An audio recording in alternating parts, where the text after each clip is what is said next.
وإذ استسقى موسى لقومه فقلنا اضرب بعصاك الحجر فانفجرت منه 12 عينا قد علم كل أناس مشربهم كلوا واشربوا من رزق الله ولا تعثوا في الأرض مفسدين وإذ قلتم يا موسى لن نصبر على طعام واحد فادع لنا ربك يخرج لنا مما تنبت الأرض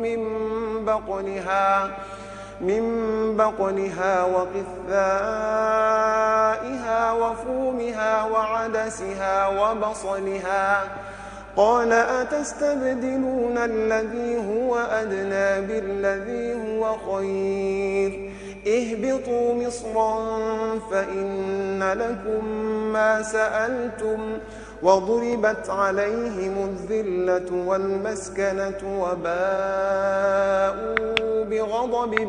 من الله ذلك بأنهم كانوا يكفرون بآيات الله ويقتلون النبيين بغير الحق ذلك بما عصوا وكانوا يعتدون إن الذين آمنوا والذين هادوا والنصارى والصابين من آمن بالله واليوم الآخر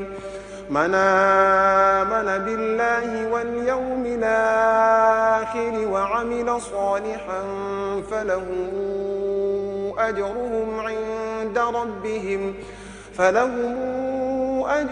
عند ربهم ولا خوف عليهم ولا هم يحزنون وإذا أخذنا ميثاقكم ورفعنا فوقكم الطور خذوا ما آتيناكم بقوة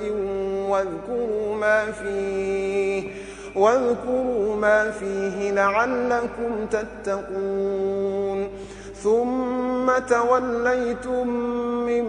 بعد ذلك فلولا فضل الله عليكم ورحمته لكنتم من الخاسرين ولقد علمتم الذين اعتدوا منكم في السبت فقلنا لهم كونوا قردة خاسئين فجعلناها نكالا لما بين يديها وما خلفها وموعظة للمتقين وإذ قال موسى لقومه إن الله يأمركم أن تذبحوا بقرة قالوا أتتخذنا هزؤا قال أعوذ بالله أن أكون من الجاهلين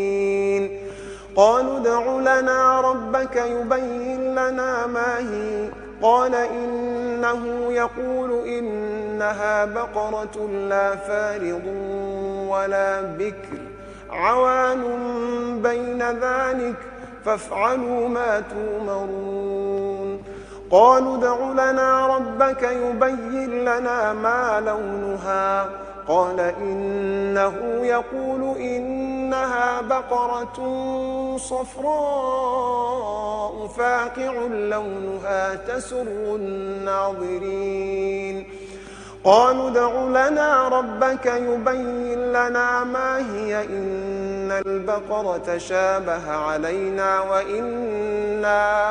وإنا إن شاء الله لمهتدون قال إنه يقول إنها بقرة لا ذلول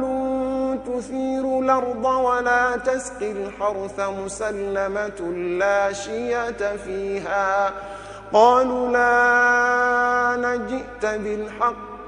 فذبحوها وما كادوا يفعلون وإذ قتلتم نفسا فادارأتم فيها والله مخرج ما كنتم تكتمون فقلنا اضربوه ببعضها كذلك يحيي الله الموتى ويريكم آياته لعلكم تعقلون ثم قست قلوبكم من بعد ذلك فهي كالحجارة أو أشد قسوة وإن من الحجارة لما يتفجر منه الأنهار وإن منها لما يشقق فيخرج منه الماء وإن منها لما يهبط من خشية الله وما الله بغافل عما تعملون أفتطمعون أن يؤمنوا لكم وقد كان فريق منهم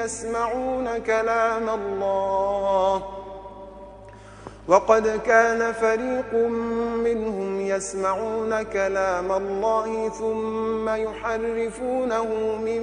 بعد ما عقلوه وهم يعلمون